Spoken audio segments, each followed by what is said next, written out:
तर बघू शकताय आपल्या रोज फ्लॉवर प्लांटची ग्रोथही अशी आता यायला लागलेली आहे. तर ह्या स्टेजला आहे ना कोणतं खत टाकायचं मला खूप प्रश्न येत होते नाही का. म्हणजे गरमीमध्ये म्हणजेच उन्हाळ्याच्या तपत्या 3 ते आमच्या इथं आता 40 डिग्री सेल्सिअस असं ऊन झालेलं आहे बघू शकताय. तर तेव्हा कोणतं खत टाकायचं त्याच्यावर मला खूप व्हिडिओ आलेत आणि असे बघू शकताय न्यू शूट्सही आपल्या झाडाला निघायला लागलेले आहेत. आणि या फुलाची डेड हेडिंग कशी करायची तेही मी तुम्हाला सांगणार आहे. सॉफ्ट प्रूनिंग कशी करायची, परत ही अशी पिवळी पानं कशी काढायची तेही मी सगळं सांगणार आहे तुम्हाला.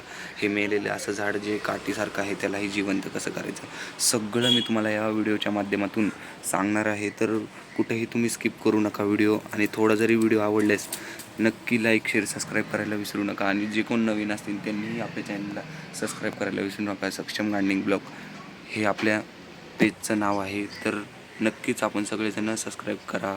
तर तुमचं आपल्या चॅनलवर स्वागत आहे. सक्षम गार्डनिंग ब्लॉग या चॅनलला सबस्क्राईब करायला विसरू नका. मी तुमचा लाडका सक्षम आपल्या चॅनलवर तुमचं स्वागत करत आहे. तर आज आपण बघणार आहे उन्हाळ्यामध्ये मार्चच्या 40 डिग्री सेल्सिअसमध्ये आपण आपल्या झाडाला कोणतं खत टाकायचं त्या संदर्भातच हा व्हिडिओ बनवला आहे.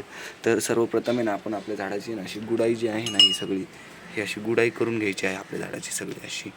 आणि ही सगळी माती आहे ना काढून आहे ना आपल्या झाडाला खत टाकायचं आहे. म्हणून मी ही सगळी माती काढतो आणि मग तुम्हाला मी दाखवतो.